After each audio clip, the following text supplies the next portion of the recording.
मालूम हो गया कि आपको रुक करके जाना है, जितने भी पदाधिकारी हैं, और जो लोग रह गए हैं काम करना चाहते हैं वो लोग भी रुक जाएंगे। जिनको लगता हो कि हम भी रह करके कमेटी में काम करेंगे वो भी रुक करके जाएंगे। कोई पदाधिकारी जरूर नहीं कि पदाधिकारी उनको तो रुके, जिनको काम करना है वो भी रुक करके जाएंगे। एक नाम छूट गया भाई, चेहरा सामने फिर भी कहाँ है? नहीं, वो बीच में कहीं। ये देखो, ये जिला सह प्रभारी है, बहुत कर्मठ आदमी है, और वो मुझे बहुत खराब नजर से देख रहा है। तो ये कहो मेरी नजर इसमें नाम है, ऐसा नहीं कि नाम नहीं है। ये है हमारे जिला सह प्रभारी दयाराम जी, अंदर बैठे हुए हैं। इनके लिए 2 लाख अभी छूट गए तो एक बार और बजा दीजिए। 2 अब तो शायद कोई शेष नहीं है। तो ये त्रुटियां कहीं ना कहीं देखो हो जाती हैं, और जो व्यक्ति काम करता है उसी से गलती होगी, और जो काम नहीं करता है वही नुक्स निकालता है। क्योंकि उसको काम कुछ करने नहीं, नुक्स देखना है, ये टेढ़ा है कि मेढ़ा है, गलत है कि सही है, काम करने नहीं तो वो निकाल लेगा। और काम करने वाला काम में ध्यान लगाता है। जैसे माताएं बहनें खाना बनाती हैं तो नमक कम ज्यादा किससे होगा? जो खाना बनाएगा उसी से कहीं कम कहीं ज्यादा ये हो सकता है। तो निश्चित तौर पर कहीं न कहीं त्रुटियां होती हैं, उसके लिए आप लोग अपने बीच का समझ करके क्षमा भी करते रहेंगे, मेरे अलावा और भी पदाधिकारी हैं, ठीक है? तो आप सब लोग रुक करके जाएंगे। दूसरी बात, मैं सबसे जो बहुत बड़ी प्रॉब्लम है सबकी वो मैं बता दूं। यहाँ जितने लोग बैठे हैं सभी लोग निवेशक हैं कि नहीं? कोई ऐसा तो नहीं कि जिसका न जमा हो? उठा दे हाथ जरा से, किसका किसका जमा है? टोटल निवेशक। आप लोग निवेशक भी होंगे और कार्यकर्ता भी होंगे, ऐसा है ना? निवेशक भी हैं और कार्यकर्ता भी हैं। लेकिन इस समय सबसे ज्यादा प्रॉब्लम जो कार्यकर्ता रहा है, किसी भी कंपनी का रहा हो, मैं तो सब कंपनियों की लड़ाई लड़ रहा हूँ, किसी भी कंपनी का मामला हो, लेकिन कार्यकर्ताओं पर थोड़ा सा प्रेशर कहीं कहीं पार्टियों के द्वारा हो रहा है, तो वो बेचारा परेशान होता है ना। और वो स्वाभाविक भी है प्रेशर होना, क्योंकि जितना भी कार्यकर्ता है अपनी जिम्मेदारी पे पैसा कंपनियों में जमा है। लेकिन अगर नियम और कानून में हम चले जाएं, तो अभी कल मैंने हाई कोर्ट का मैसेज डाला था, ग्रुप में सुना होगा आप लोगों ने। इसके पहले भी महाराष्ट्र हाई कोर्ट ने आदेश दिया था, वहाँ भी एक प्रॉब्लम हो गया था कार्यकर्ताओं को लेकर के। तो वहाँ से भी एक आदेश हुआ था कि कोई भी एजेंट अभिकर्ता दोषी नहीं है, वो पूरी तरह से निर्दोष है। कारण जो कार्यकर्ता ईमानदारी से काम किया है वो दोषी नहीं है। ईमानदारी क्या है? किसी भी पार्टी का पैसा ले करके और ईमानदारी से कंपनी या फर्म में जमा किया है और समय से निवेशक को रसीद और बॉन्ड दे दिया है, वो तो ईमानदार। लेकिन बहुत से ऐसे एजेंट हैं कि पैसा तो ले आए, वही में खरीद लिए भाई, बता दिया कंपनी भाग गई। ऐसे एजेंटों को तो कतई नहीं छोड़ना चाहिए, मेरी भी सहमति है। लेकिन कानूनी पॉइंट है जो सरकार ने बनाया है, किसी भी फर्म में चाहे जो कंपनी हो, सहारा से लेकर के जितनी भी कंपनियां हैं 200-400, वो किसी में ऐसा कोई संविधान नहीं है कि अभिकर्ता का कोई रोल होता हो कानून में, किसी में नहीं है, किसी भी कंपनी में नहीं है। मैंने खूब सर्च करके देखा। और अभी तो जो करंट में आया है आदेश, अभी उसका छत्तीसगढ़ हाई कोर्ट का, दिल्ली में भी चल रहा है, दिल्ली में तो दोबारा है फाइल गई है, एक बार जीत गए। तो किसी भी कोर्ट ने किसी भी अभिकर्ता को दोषी नहीं ठहराया, और ना है वो दोषी है वो कंपनी जिसने हमको झांसे में ले करके प्रलोभन दे करके कि पार्टी को इतना मिलेगा, निवेशक को इतना मिलेगा, उसके झांसे में आकर के हमने सबसे पहली रकम अपनी जमा कर दी। नहीं तो किया, सबसे पहले हमने अपने तो किया है, किसी भी कंपनी का मामला हो। और इसके बाद तो एक बार जब हमको मैच्योरिटी मिली, लाभ मिल गया, तो हमारे अंदर लालच पैदा हो गया हमने अपना भी किया, अपने परिवार का भी किया, रिश्तेदारों का भी किया, मित्रों का भी किया, गांव गली का भी किया, ये तो किया। अंत में कंपनियां हमको धोखा दे। अभी कुछ लोगों ने चर्चा किया कि हमको पैसा पाने के लिए, आप पैसे दिए लाभ लिए नहीं,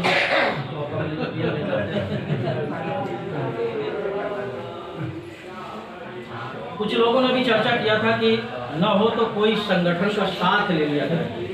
ऐसी चर्चा आई ना? कौन सा बताया? किसान यूनियन का। हम सहमत हैं, ये सुझाव होता है, कोई जरूरी नहीं कि नहीं वो सही निकल जाए। ये बात मैंने शुरुआत में जब शुरू किया था संगठन को, तो हम गिने चुने लोग हुआ करते थे, तो मैं कहता था कि अगर आवश्यकता पड़ेगी तो तमाम ऐसे सामाजिक संगठन है, हम उनकी शरण में जा करके भी अपना काम निकालेंगे। लेकिन धीरे धीरे कारवां बढ़ता गया और अनुभव भी बढ़ता गया। किसान यूनियन ने बहुत बड़ा संघर्ष किया केंद्र सरकार के खिलाफ, और उस संघर्ष का नतीजा रहा कि किसान बिल वापस लाना पड़ा सरकार को। ऐसा था ना? लेकिन हमारा काम जस्ट उल्टा है। उस बिल को वापस कराने में कितने लोगों को बलिदान देना पड़ा? बोलिए। 700। कितना रुपया खर्चा हो गया होगा? कितने लोग लगे हो गए? वो संगठन वास्तव में बहुत ही क्रांतिकारी है, लेकिन हमारे आपके मिशन से भिन्न। वहाँ के नारे किस तरह के होते हैं बताइए? बात करें तो बात करो, नहीं तो जूता। आप बोल पाएंगे?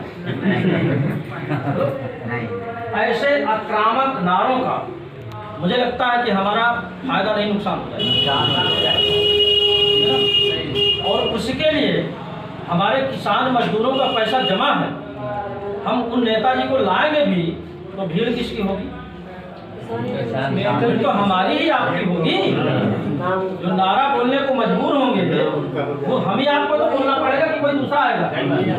उनको पता हो जाएगा कि ये तो हजारों में लाखों में है। आप विचार करिए थोड़ा सा, जहाँ जितने लोग बैठे हैं केवल इतने ही फतेहपुर में नहीं है। मैंने तो आंकलन किया है, पूरा सर्च किया है। फतेहपुर जनपद में 2 लाख से ऊपर एजेंट है, सभी कंपनियों का मिला करके। सही है। सभी कंपनियों का मिला करके फतेहपुर जनपद में 2 लाख से ऊपर एजेंट है।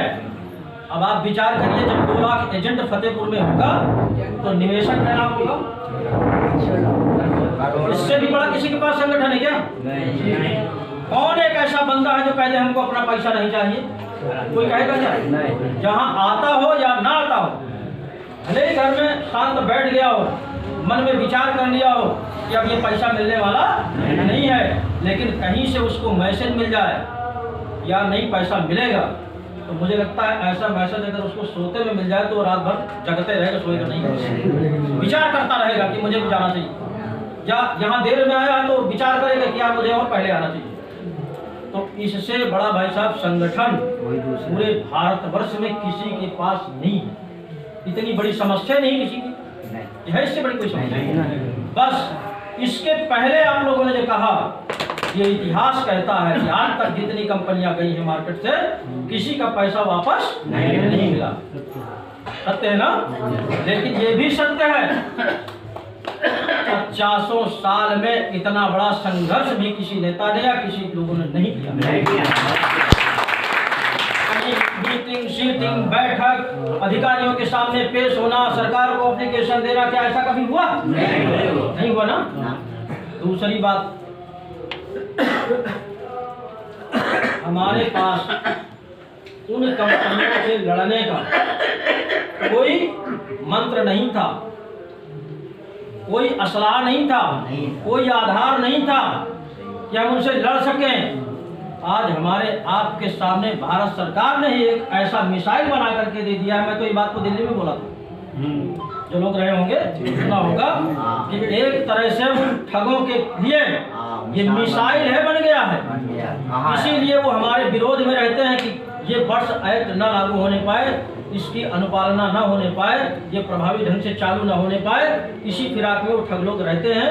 और वो ठग लोग अपने अपने दलालों को तक सक्रिय कर दिया है। जैसा अभी परिहार जी ने बताया कि कुछ लोग आते हैं मीटिंग में, चाहे माहौल लेने आते हो, चाहे दर्शन देने आते हो कि एंट्री इधर भी बनी रहे उधर भी बनी रहे, हमारे लिए कोई दिक्कत की बात नहीं है। जिसको जितने दिन मन हो आए, जितनी समय तक इच्छा हो आए, क्योंकि ये मेरा व्यक्तिगत कोई काम नहीं है। ये काम जो मैं कर रहा हूँ वो सबके हित के लिए है। ऑल टोटल कंपनी, कार्यकर्ता, निवेशक सबके हित की है। तो जो आएगा वो अपने लिए आएगा कि मेरे लिए आएगा, विचार करिएगा। आज जो ये बैठक हो रही है, ईमानदारी से बताना, मैंने अपने किसी खास व्यक्ति को फोन तक नहीं किया। क्यों साहब जी बताइए? और मीटिंग के एक दिन पहले में 2, 4, 10 लोगों को फोन कर देता, लेकिन आज मैंने किसी भी एक बंदे को फोन नहीं किया और सब लोग उपस्थित हैं। रीजन क्या है? ये मेरा कोई श्रेय नहीं है कि मेरी वजह से इकट्ठा है। ये सबकी अपनी अपनी समस्या है, सबके दिमाग में बचा हुआ है कि किसी न किसी तरीके से हमारी ये समस्या हल करे, केवल इसीलिए, है ना? उसी की लड़ाई हम लोग लड़ रहे हैं। अब इस लड़ाई में कुछ लोग, वो सब जगह होता है, जब देश आजाद हुआ था तो कुछ लोग अपना जीवन दान दे करके चले गए, ठीक है ना? अब कुछ उनके पीछे लगे रहते थे कि इनसे दान लेना है। ट्रेन में जब एक्सीडेंट होता है, बस में एक्सीडेंट होता है, या सवारी गाड़ी कोई भी एक्सीडेंट होती है, तो कितने तरह के लोग वहाँ मदद करने जाते हैं।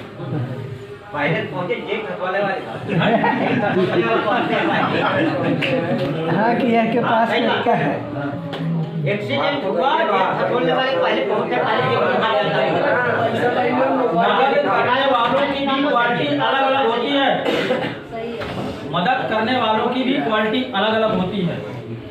कुछ लोग होते हैं, उनकी नजर होती है कि सवारी कौन ज्यादा गंभीर है, इसको गाड़ी बुलवाया जाए, तो इसको भिजवाया जाए, इसका इलाज हो तो इसका जीवन बच जाए। ऐसे होते हैं ना। कुछ लोग तो लफंगा में दौड़ जाते हैं कि देखिए कैसे साथ चोटान कैसे मारे, ये भी क्वालिटी है। और कुछ सातिर दिमाग के होते हैं, यहाँ भी है, कुछ सातिर दिमाग के होते हैं कि मौका लगते ही कहीं न कहीं अगर महिला है तो उसके कान में या गर्दन में जो कुछ भी है पहले उसमें हाथ आजमाते हैं। पुरुष है तो उसकी नजर पर्स में होती है कि छोटी है कि मोटी है। ऐसे होते हैं कि नहीं होते कि मैं केवल भाषण दे रहा हूँ? ये मैं इसलिए बोल रहा हूँ कि आप लोगों ने सुना होगा जब मलबा में ट्रेन का एक्सीडेंट हुआ था ना, कितने लोग मरे थे। उस समय मैं मलबा थाने में बैठा था, उस समय मैं प्रधान था, किसी काम से गया था और बस करंट में फोन आया तो मैं भी चला गया उधर। तो मैं तो ज्यादा देर नहीं रुक पाया था, इतनी करुण कुंदन पुकार से जिस तरह से लोग कराह रहे थे, जिस तरह से ब्लड लोगों के निकल रहा था कि उसको मैं देख नहीं पाया और मुश्किल से 1 आधा घंटे में वापस चला आया। लेकिन वहां भी तमाम लोगों का बैग गायब हो गया, नहीं मिला दोबारा। उसी तरह यहाँ भी हैं, उन ठगी कंपनी के लोगों ने अपने दलालों को छोड़ रखा है प्रलोभन देकर के, चाहिए इनका बना बनाया मशवरा खंडित करिए, ये ठंडे हो जाए तो हम बच जाएंगे। लेकिन साथियों अब देश जाग गया है, चाहे छोटी कंपनी हो चाहे बड़ी कंपनी हो, बिना पैसा दिए वो अब इस देश में रह नहीं पाएंगे। ऐसा भारतवर्ष ने एक कानून बना दिया। ये वर्ष एक्ट 2019 ये ऐसा कानून है, एक मिसाइल का काम है। अभी तमाम लोगों ने बताया कि हमने FIR किया तो हमारा CMD जेल में है, कोई आत्महत्या कर लिया, मर गया। ये बर्ड्स एक्ट कहता है कि तुम मर जाओ, चाहे जेल में चले जाओ, कहीं भी चले जाओ, लेकिन पैसा निवेशक का हर हालत में देना पड़ेगा। और उसके लिए हर जिले में सरकार ने एक सक्षम अधिकारी नियुक्त कर दिया है और उस सक्षम अधिकारी को पूरा पावर दे दिया है कि उस कंपनी को चाहे बेच करके चाहे गिरोह रख करके जैसे तैसे हो उससे पैसे वसूल करके हर निवेशक को पैसा आप देंगे। जिम्मेदारी किसकी हो गई? सक्षम अधिकारी की। और वो सक्षम अधिकारी लल्लू पंजी नहीं होगा, कोई IAS ही होगा। अपने फतेहपुर में किसका नाम आया है, देखा है अभी? लाइयो काफी लाइयो उसमें है, ADJ हैं। पूरे उत्तर प्रदेश का मेरे पास है। और ये कागज ये सब लोग अपने अपने पास रिकॉर्ड के रूप में रखिए, ये सब जगह काम आएगा। तमाम ऐसे अधिकारी उनको पता ही नहीं कि ये कानून बना हुआ है। ये फतेहपुर में वरिष्ठतम अपर जिला एवं सत्र न्यायाधीश है फतेहपुर में, जो ये पूरे फतेहपुर जनपद का जितनी भी कंपनियां हैं ये सब की अदालत एक होगी और जिला जज यही होगा। इसी की जिम्मेदारी होगी आप सबका पैसा दिलाने की। हालांकि ये मैसेज सरकार तक पहुंच गया और किसी न किसी दिन बम फूटने ही वाला है। और हो सकता है, मुझे तो ऐसा लगता है कि जितने भी भारतवर्ष में अभी तक तमाम महत्वपूर्ण निर्णय लिए गए हैं मोदी जी ने रास्ते में लिया है। लोग सोच आ जाते हैं, सब केवल फाइल करता है कि कोई चोट न खाए और सुबह उनको पढ़ने को केवल मिले कि ये काम हो। वही काम आप वेट करिए, बस होने ही वाला है, ठीक है ना। दूसरी बात मैं कहूँगा, देखो एक चीज मैं और बता दूं आपको, यहाँ कुछ लोग ऐसे होंगे कि केवल निवेशक होंगे, एजेंट नहीं होंगे। उनसे भी मैं निवेदन करना चाहता हूँ, पिछली बैठक में दिखा आप लोग थोड़ा सा कार्यकर्ताओं का सबका सहयोग करेंगे, सपोर्ट करेंगे तो ये लड़ाई थोड़ी और हल्की हो जाएगी। बाकी लड़ाई तो हम लोग लड़ ही रहे हैं, इसमें अगर आपका सबका सहयोग हो जाएगा तो हमारी लड़ाई और हल्की हो जाएगी। और जहाँ 15 दिन में मिलने वाला होगा पैसा, वो हो सकता है 10 दिन में ही हमको मिल जाएगा। कुछ जगह मैं देखता हूँ तमाम फोन आते हैं मेरे पास, एजेंट और निवेशक लड़ रहे हैं आपस में। देखो लड़ाई से कोई फायदा नहीं होगा, आप लोग लड़ेंगे झगड़ेंगे, निश्चित रूप से मामला कहाँ जाएगा, पुलिस के पास जाएगा, वहाँ भी पेमेंट नहीं मिलेगा, दंडे मिलेगा और कुछ नहीं मिलेगा। इससे बेहतर है थोड़े दिन और धैर्य रखिए, बहुत कम समय बचा है, बहुत कम समय बचा है कि आपका काम होने ही वाला है, बिल्कुल करीब है। इसलिए मैं निवेदन करता हूँ कोई आपस में झगड़ा किसी तरह का न करें। दूसरी बात, जो 30 तारीख को इसी बर्ड्स एक्ट के बारे में 30 नवंबर को जो हमारे फतेहपुर में कार्यक्रम लग गया है, जो बात करनी हो बाद में कर लेना, या तो आप कर लीजिए मैं बैठ जाऊँ। हम आपकी ही बात कर रहे हैं, अपनी बात कुछ नहीं कर रहे हैं। 30 तारीख को जो मदन जी का कार्यक्रम लग गया फतेहपुर में, उस 30 के पहले हो सकता है कोई ना कोई रिजल्ट फतेहपुर का आ जाए। उसका रीजन क्या है, अभी जस्ट बगल में हमारा फतेहपुर आता है प्रयागराज मंडल, ठीक है ना। बगल में आपके बांदा चित्रकूट मंडल है ना, उसका न्यूज आप लोगों ने पढ़ा होगा, इनके पास पेपर है स्वतंत्र भारत में। वहाँ के कमिश्नर ने मीटिंग करके और सारे पुलिस अफसरों को निर्देशित कर दिया है कि बर्ड्स एक्ट के तहत निवेशकों के आवेदन लिए जाएं और उनमें कार्रवाई की जाए। ये तो बगले में ग्रुप में भी डाल दिया है ना। हाँ, तो देखो ग्रुप का यही एक फायदा होता है, जो लोग जुड़े हैं उनको करंट में सूचना मिल जाती है कि ये हो रहा है, ठीक है ना। जो नहीं जुड़े हैं वो देखा करते हैं कि यार पता नहीं क्या हुआ, संडे में मीटिंग है कि नहीं, इस तरह के भी फोन आते हैं। तो ग्रुप में जुड़ना बहुत जरूरी है। तो ये 30 नवंबर के पहले मैं इसलिए कह रहा हूँ कि प्रयागराज में हमारा फतेहपुर जिला है और प्रयागराज में भी 7 एप्लीकेशन पहुँच गई हैं। हमारे जो मंडल अध्यक्ष हैं प्रयागराज मंडल के पाल जी, उनको निर्देशित कर दिया गया है कि जब तक आपका कमिश्नर आपके साथ बैठक न कर ले तब तक एप्लीकेशन देना आप बंद नहीं करें। हमारे यहाँ कोई कमिश्नर तो है नहीं, एक साधारण सा छोटा सा जिला है। कमिश्नर को देने का फायदा यह होता है कि उस मंडल के अंदर जितने भी जिले हैं वो सब में लागू हो जाता है, यानी मुख्य स्थान पकड़ा जाता है। हम लोग इसलिए क्यों कर रहे हैं, आपका तो अपना एक मतलब होगा कि यार फतेहपुर का कराओ, हमका अंडर मंडल से काले पहला तो आप ये विचार करिए, ये जो बर्ड्स एक्ट बना हुआ है ये पूरे भारतवर्ष के लिए बना है, ऑल टोटल सारे निवेशकों के लिए बना है, सारी कंपनियों के लिए बना है, ठीक है ना। दूसरी बात, ये जो संगठन बना हुआ है क्या केवल फतेहपुर के लिए बना है? पूरे भारतवर्ष के लिए बना है।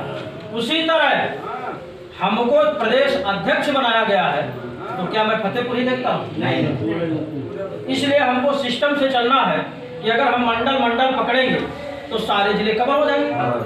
जब मंडल में कोई अधिकारी आदेश पारित कर देगा तो सारे जिलों में आ जाएगा। तो ये सारा प्रक्रिया सब जगह चल रहा है। लखनऊ में 14 एप्लीकेशन पहुंच गई हैं। लखनऊ मंडल में 14 एप्लीकेशन पहुंच गई हैं। वहां भी कोई ना कोई बम किसी न किसी दिन टूटने वाला है, वो आपके पक्ष में, ठीक है। लेकिन कुछ लोगों के दिमाग में यह ना आ जाए क्या अब तो हो ही वाला है, का हो संघर्ष कहीं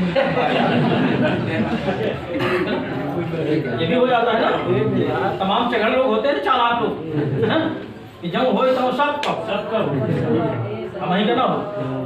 ऐसी धारणा जिस बंदे पर होती है वो व्यक्ति केवल अपना पेट भरना जानता है, समाज सेवा नहीं जानता है। हम अगर चाहते तो क्यों इतनी बड़ी लड़ाई सबके साथ मिलकर के लड़ते, हम भी अपना न गुजराते खाज क्यों लड़ते।